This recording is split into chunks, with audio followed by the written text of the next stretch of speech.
Everyone, welcome back to this channel. आज की इस वीडियो में मैं आपके साथ क्लास 1 के बच्चों के लिए हिंदी का final exam question paper share करने जा रही हूँ। इस साल का अभी बच्चों के एग्जाम स्टार्ट हो गए हैं, एनुअल एग्जाम्स। तो अगर आप अपने बच्चों को फाइनल एग्जाम या एनुअल एग्जाम की प्रैक्टिस हिंदी से रिलेटेड कराना चाहते हैं तो इस वीडियो को पूरा एंड तक देखें। अगर आपको वीडियो अच्छा लगे, हेल्पफुल लगे तो प्लीज वीडियो को लाइक करें। चैनल पे अगर आप नए हैं तो सब्सक्राइब करके अदर पेरेंट्स के साथ वीडियो शेयर जरूर करें। तो ये है पहला प्रश्न। यहाँ लिखा है वर्णमाला पूरी करो। यहाँ पे बच्चों को कुछ वर्णमाला दी गई है जो कि बच्चों को कहीं से भी दिया गया है। अब इन वर्णमाला को बच्चों को समझना है और इसके जो रिक्त स्थान है उसे भरना है। जैसे देखिए यहाँ पे लिखा है ट, तो ट के बाद कौन सा वर्ण आएगा? ठ। तो यहाँ लिखेंगे ट, ठ, फिर ये है ड, फिर ढ और फिर ड़। उसी तरह से यहाँ पे है य के बाद आएगा र, ल, व, श, अगेन श, स। फिर ये है च, छ, फिर क्या आएगा? च, छ, ज, झ, य। उसके बाद यहाँ पे है डैश, थ, द, डैश, न। तो यहाँ पे क्या आएगा? थ से पहले कौन सा वर्ण आता है? त, थ, द, ध, न। तो इस तरह से बच्चों को वर्णमाला पूरी सिखाई जाती है। क्लास 1 में उन्हें पढ़ना लिखना दोनों सिखाया जाता है। तो इस तरह से बच्चों को आप प्रैक्टिस करने के लिए इस तरह की वर्कशीट बना के बच्चों को वर्णमाला की प्रैक्टिस करा सकते हैं। ये है दूसरा प्रश्न। यहाँ लिखा है दिए गए 12 खड़ी पूरा करें। यहाँ पे बच्चों को कुछ 12 खड़ी दी गई है जिसे बच्चों को अधूरा दिया गया है, इसे बच्चों को पूरा करना है। तो यहाँ पे बच्चों को ऑलरेडी उदाहरण के तौर पर एक 12 खड़ी दी गई है। इसी तरीके से बच्चों को बाकी के जो 12 खड़ी है उन्हें पूरा करना है। जैसे यहाँ पे देखिए उदाहरण में है क, का, की, को, कौ, कंग। तो उसी तरह से अब बच्चों को यहाँ पे म से रिलेटेड 12 खड़ी दी है, इसे बच्चों को पूरा करना है। जैसे म, उसके बाद क के बाद है आ की मात्रा वाला 12 खड़ी, तो यहाँ पे आएगा म के साथ आ की मात्रा बनता है मा। फिर ये है मी, मो, मौ, मंग। उसी तरह से ये है ज, जा, यहाँ पे आएगा जी, जो, जौ, जन। उसी तरह से यहाँ पे है त के बाद कौन सा 12 खड़ी है? ता, ती, तो, फिर तो, तन। उसी तरह से नेक्स्ट है न, ना, नी, नो, नौ, नन। इस तरह से बच्चों को इसे दिया जाता है। बच्चों को उदाहरण के तौर पे दिया जाएगा या बच्चों को पूरी 12 खड़ी लिखने के लिए दी जाएगी, कोई भी वर्ण से रिलेटेड। अब दोनों ही तरीके से बच्चों को इस तरह से प्रैक्टिस वर्कशीट बना के प्रैक्टिस करा सकते हैं। ये है तीसरा प्रश्न। यहाँ लिखा है समान दिखने वाले शब्द को गोला करें। यहाँ पे बच्चों को कुछ शब्द दिए गए हैं, इसके ही जैसा दिखने वाले यानी समान दिखने वाला जो शब्द है दिए गए बाकी के जो शब्दों में से बच्चों को ढूंढना है और उसे गोला करना है। जैसे देखिए यहाँ पे जो पहला शब्द है वो है गाड़ी। तो गाड़ी इस तरीके से लिखा जाता है, इसी को बच्चों को गलत तरीके से भी लिखा गया है। इसी में से बच्चों को सही वाला जो शब्द है गाड़ी जो इस तरह से दिखता है उसे बच्चों को ढूंढना है और गोला करना है। तो जैसे ये है गाड़ी, तो ये इससे जुड़ा हुआ यानी इसी के जैसा दिखने वाला शब्द है, समान दिखने वाला शब्द है, तो इसे गोला करना है। उसी तरह से नेक्स्ट है यहाँ पे किताब। तो यहाँ पे किताब कई तरीके से लिखा है, किताब, किताब, किताब। तो इसमें सही तरीका जो समान इसकी जैसा दिख रहा है वो है ये किताब, तो इसे गोला करना है। उसी तरह से नेक्स्ट है बकरी। तो यहाँ पे समान दिखने वाला शब्द कौन सा है बकरी जैसा? ये है, तो इसे भी गोला करना है। और उसी तरह से नेक्स्ट है सांप। तो सांप इस तरह से लिखा जाता है, ये सही शब्द है, तो इसे भी गोला करना है। तो इस तरह से भी बच्चों को वर्कशीट दी जा सकती है जिसमें बच्चों को सही शब्दों को पहचानना है जो एक जैसे दिखते हो और उसे गोला करने के लिए दिया जा सकता है। आप इस तरह से भी बच्चों को प्रैक्टिस जरूर कराएं। ये है चौथा प्रश्न। यहाँ लिखा है दिए गए चित्रों को पहचान कर सही स्थान पर मात्राएं लगाएं। यहाँ पे बच्चों को कुछ चित्र बना के दिए गए हैं और इनके जो शब्द हैं ये बच्चों को यहाँ पे लिख के दिए गए हैं जो कि सही तरीके से नहीं लिखे गए हैं। इसमें बच्चों को कुछ मात्राओं को लगाना है जिससे कि वो जो शब्द है वो पूरा हो। उस चित्र को देखते हुए बच्चों को समझना है कि वो शब्द कौन सा है और उसके लिए जो शब्द जिस तरीके से लिखा जाता है, जो मात्राएं लगाई जाती हैं, उसे बच्चे को लगाते हुए शब्दों को पूरा करना है।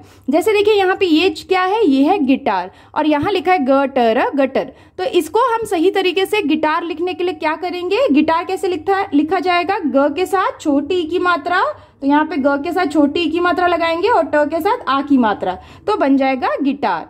उसी तरह से यहाँ पे क्या है? ये है थैला। तो यहाँ पे थल, थल लिखा है, तो थैला इसको बनाने के लिए हम कौन सी मात्रा लगाएंगे? थ के साथ ए की मात्रा और ल के साथ आ की मात्रा, तो बन जाएगा थैला। उसी तरह से ये क्या है? ये है चिड़िया और यहाँ पे लिखा है चढ़या, चढ़या। तो इसको हम सही तरीके से कैसे लिख सकते हैं? चिड़िया लिखने के लिए च के साथ छोटी ई की मात्रा लगेगा, च के साथ छोटी ई की मात्रा और ड के साथ भी छोटी ई की मात्रा और बन जाएगा चिड़िया। उसी तरह से ये क्या है? ये है तितली। तो यहाँ पे लिखा है त त ल ततल। तो इसको हम सही तरीके से कैसे लिखेंगे? मात्रा कौन सा लगेगा?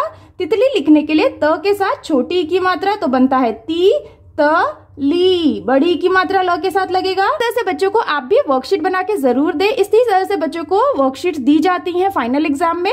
आप इस तरह से बच्चों को मात्राओं को समझना और शब्दों को पूरा करने का प्रैक्टिस जरूर कराएं। ये है 5वां प्रश्न। यहाँ लिखा है वर्णों को मात्रा के साथ जोड़कर लिखें। यहाँ पे बच्चों को कुछ वर्ण और मात्राएं दी गई हैं जिसे बच्चों को जोड़ते हुए इसे पूरा करना है और दिए गए जगह पे लिखना है। जैसे देखिए पहला है म जोड़ ओ की मात्रा जोड़ टा। तो इसे बच्चों को पूरा करना है, बच्चों को जोड़ना है और उसका शब्द यहाँ पे लिखना है। तो म जोड़ ओ की मात्रा क्या होगा? मोटा, मोटा। तो ये मोटा शब्द है। उसी तरह से नेक्स्ट है झ जोड़ अंक की मात्रा। तो यहाँ लिखेंगे झ जोड़ अंक की मात्रा डा तो बनता है झंडा। उसी तरह से नेक्स्ट है व जोड़ री की मात्रा। तो व के साथ री की मात्रा तो बनेगा व्री और श वृक्ष। उसी तरह से नेक्स्ट है चा जोड़ चंद्रमा। तो यहाँ पे होगा चा के साथ चंद्रमा वाली मात्रा और द तो बनता है चांद। उसी तरह से नेक्स्ट है र जोड़ ओ की मात्रा। तो र और जोड़ ओ की मात्रा और ट जोड़ ई की मात्रा तो बनता है रोटी। उसी तरह से नेक्स्ट है प जोड़ औ की मात्रा तो बनेगा पौधा, पौधा। उसी तरह से नेक्स्ट है क जोड़ ओ की मात्रा तो बनेगा को। तो यहाँ लिखेंगे को य ल कोयल। उसी तरह से नेक्स्ट है ल जोड़ ए की मात्रा तो बनेगा ल जोड़ औ की मात्रा तो बनेगा लौकी, लौकी। तो इस तरह से बच्चों को वर्णों को जोड़ना और मात्राओं को जोड़कर एक शब्द बनाने के लिए इस तरह की वर्कशीट दी जा सकती है। आप इस तरह से बच्चों को वर्कशीट के थ्रू बच्चों को आसानी से प्रैक्टिस करा सकते हैं। ये है 5वां प्रश्न। यहाँ लिखा है चित्र देखकर वाक्य पूरा करें। यहाँ पे बच्चों को कुछ चित्र बना के दिए गए हैं। इन चित्रों को बच्चों को पहचानना है कि ये कौन से चित्र है, इसे हम क्या कहते हैं और उनके जो शब्द हैं दिए गए रिक्त स्थान में भरते हुए वाक्यों को पूरा करना है। जैसे यहाँ पे जो पहला वाक्य है वो है फूल लाकर डैश की पूजा कर। तो यहाँ पे चित्र किसका है? सूरज। तो यहाँ पे क्या लिखेंगे? फूल लाकर सूरज की पूजा कर। इस तरह से।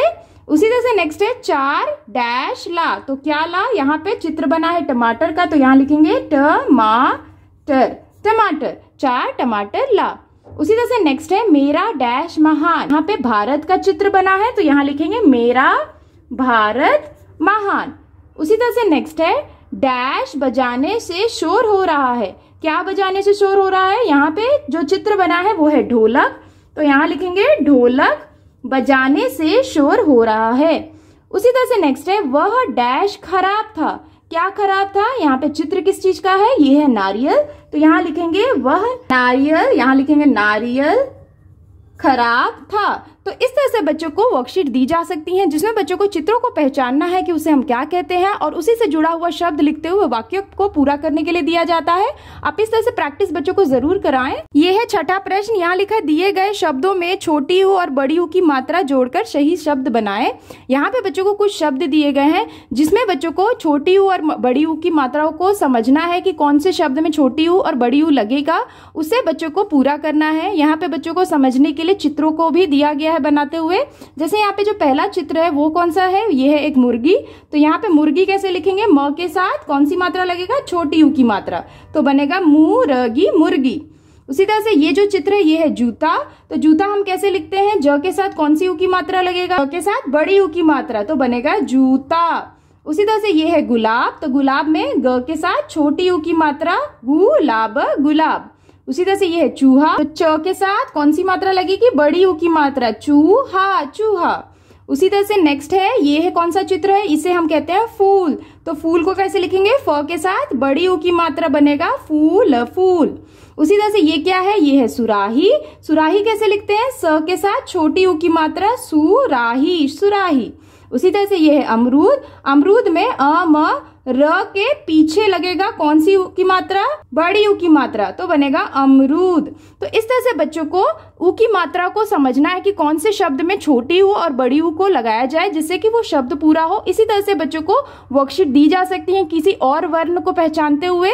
तो आप अलग अलग वर्णों से रिलेटेड इसी तरह की वर्कशीट बनाते हुए बच्चों को आसानी से प्रैक्टिस जरूर कराएं। ये है 7वां प्रश्न। यहाँ लिखा चित्रों को गिनकर उनकी संख्या लिखें। यहाँ पे बच्चों को कुछ चित्र बना के दिए गए हैं जिसे बच्चों को गिनना है और उनकी संख्या कितनी है उसे अंकों में बच्चों को हिंदी में लिखना है। बच्चों को अंकों को लिखना हिंदी में सिखाया जाता है 1 से 20 तक। बच्चों को उसे शब्दों में भी लिखना सिखाया जाता है। तो आप दोनों ही तरीके से बच्चों को इस तरह की वर्कशीट बना के दे सकते हैं। जैसे यहाँ पे जो पहला चित्र है ये कितने हैं, 1 2 3 4 5 6 7 8 9।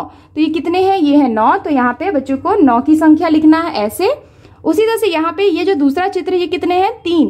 तो 3 कैसे लिखा जाता है, इस तरह से। तो 3 लिखना है। उसी तरह से नेक्स्ट यहाँ पे दिल बनाए गए हैं। तो कितने दिल हैं, 1 2 3 4 5 6 7। तो बच्चों को यहाँ पे 7 लिखना है। उसी तरह से नेक्स्ट है 1 2 3 4 5, 5 तारे हैं। तो बच्चों को यहाँ पे 5 लिखना है। उसी तरह से ये क्या है, ये 1 है, 1 चित्र है। तो यहाँ पे बच्चों को 1 लिखना है। उसी तरह से नेक्स्ट है यहाँ पे कितने गोले हैं, 1 2 3 4 5 6। तो यहाँ पे 6 गोले हैं तो 6 लिखना है। उसी तरह से यहाँ पे 1 2 3 4, 4 यहाँ पे प्लस का साइन है तो यहाँ पे 4 लिखना है बच्चों को। तो इसी तरह से बच्चों को आप भी कुछ चित्र बनाते हुए गिनते हुए बच्चों को संख्या लिखने के लिए दे सकते हैं। चाहे तो आप उन्हें शब्दों में भी लिखने के लिए दे सकते हैं। आप दोनों तरीके से बच्चों को प्रैक्टिस जरूर कराएं। यह है 8वां प्रश्न। यहाँ लिखा है दिए गए ई और ई की मात्रा वाले शब्दों को छाट कर लिखें। यहाँ पे बच्चों को छोटी ई की मात्रा और बड़ी ई की मात्रा के जितने भी शब्द हैं यहाँ पे जो दिए गए हैं उसमें से बच्चों को छाटना है और सही जगह पे छोटी ई की मात्रा और बड़ी ई की मात्रा वाले शब्दों को लिखना है। जैसे यहाँ पे जो पहला शब्द है ये है दिल। तो दिल में कौन सी ई की मात्रा का यूज हुआ है, तो यहाँ पे दिल में छोटी ई की मात्रा का यूज हुआ है। तो यहाँ पे लिखेंगे दिल छोटी ई की मात्रा वाली जगह पे। उसी तरह से नेक्स्ट है डाकिया। डाकिया भी छोटी ई की मात्रा वाला शब्द है तो यहाँ लिखेंगे डाकिया। उसी तरह से नेक्स्ट है लीची। लीची में बड़ी ई की मात्रा का प्रयोग हुआ है तो यहाँ लिखेंगे लीची। उसी तरह से नेक्स्ट है चपरासी। तो चपरासी में किस ई की मात्रा का प्रयोग हुआ है, बड़ी ई की मात्रा। तो यहाँ लिखेंगे चपरासी। उसी तरह से नेक्स्ट है थाली। थाली में भी बड़ी ई की मात्रा का प्रयोग हुआ है तो यहाँ लिखेंगे थाली। उसी तरह से नेक्स्ट है मकड़ी। मकड़ी में भी बड़ी ई की मात्रा का प्रयोग हुआ है तो हम लिखेंगे बड़ी ई की मात्रा वाली जगह पे मकड़ी। उसी तरह से नारियल। नारियल में छोटी ई की मात्रा का प्रयोग हुआ है तो हम छोटी ई की मात्रा वाली जगह पे लिखेंगे नारियल। उसी तरह से लिफाफा। लिफाफा भी छोटी ई की मात्रा के अंदर आएगा तो हम लिखेंगे लिफाफा।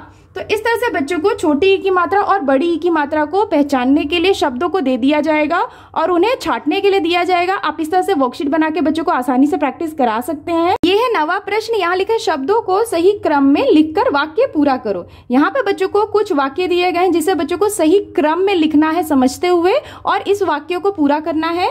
जैसे देखिए यहाँ पे पहला है किताब मैं हूँ पढ़ता। तो ये जो वाक्य है ये गलत तरीके से लिखा गया है। इसे हम सही कैसे लिख सकते हैं सही क्रम में, तो हम लिखेंगे मैं किताब पढ़ता हूं। इस तरह से बच्चों को इसे लिखना, पूर्ण विराम देना है तो ये एक सही वाक्य बनता है सही क्रम में। जैसे दूसरा है मीठा होता आम है। तो इसे हम सही क्रम में कैसे लिखेंगे, तो ये यहाँ पे हम लिखेंगे आम मीठा होता है। इस तरह से ये सही क्रम में वाक्य हो गया पूरा। उसी तरह से जो तीसरा है वो है नाच रहा मोर है। तो इसे हम सही क्रम में कैसे लिख सकते हैं, मोर नाच रहा है। तो ये हो गया सही क्रम, मोर नाच रहा है। उसी तरह से चौथा है खाना खाता हूं मैं। तो इसे हम सही क्रम में कैसे लिख सकते हैं, मैं खाना खाता हूं। इस तरह से ये सही क्रम में हो गया। तो इसी तरह से बच्चों को क्लास 1 में वाक्यों को सही क्रम में लिखना और पढ़ना दोनों समझाया जाता है। तो आप इस तरह से बच्चों को वर्कशीट बना के घर पे प्रैक्टिस जरूर कराएं। ये है 10वां प्रश्न। यहाँ लिखा चित्रों को देखकर उनके सही नाम पर टिक का निशान लगाएं। यहाँ पे बच्चों को कुछ चित्र बना के दिए गए हैं जिनसे जुड़े हुए 2 ऑप्शन दिए गए हैं बच्चों को। चित्रों को हम क्या कहते हैं, उससे जुड़ा हुआ जो नाम है सही उसे बच्चों को पहचानना है और वहां पे टिक का निशान लगाना है। तो इस तरह से भी बच्चों को वर्कशीट दी जा सकती हैं जिसमें बच्चों को चित्रों को पहचानते हुए उनके जो सही शब्द हैं उन्हें ढूंढने के लिए कहा जाता है। जैसे यहाँ पे जो पहला चित्र है इसके लिए 2 ऑप्शन है, एक में लिखा है टीवी और एक में लिखा है फोन। तो ये जो चित्र है इसे हम क्या कहते हैं, इसे हम कहते हैं टीवी। तो यहाँ पे टीवी लिखा है तो टीवी वाले जगह पे हमें इसी तरह से टिक का निशान लगाना है। उसी तरह से ये क्या है, इसके लिए 2 ऑप्शन है, ताला या घड़ी। तो इसे हम क्या कहते हैं, घड़ी। तो घड़ी वाली जगह पे टिक का निशान लगाना है। उसी तरह से नेक्स्ट है, ये क्या है, बगीचा है या घर। तो इसे हम कहते हैं घर। तो यहाँ पे घर की जगह पे टिक का निशान लगाना है। उसी तरह से यहाँ पे जो नेक्स्ट पिक्चर है उसके लिए 2 ऑप्शन है, पौधा या फूल। तो ये किस चीज का चित्र है, इसे हम कहते हैं पौधा। तो यहाँ पे पौधा लिखा है तो पौधे वाली जगह पे टिक का निशान लगाना है। तो इस तरह से भी बच्चों को वर्कशीट दी जा सकती है जिसमें बच्चों को चित्रों को पहचानना है और उनके शब्दों को ढूंढना है या उन्हें टिक करना है इस तरह से। तो आप दोनों ही तरीके से बच्चों को प्रैक्टिस जरूर कराएं।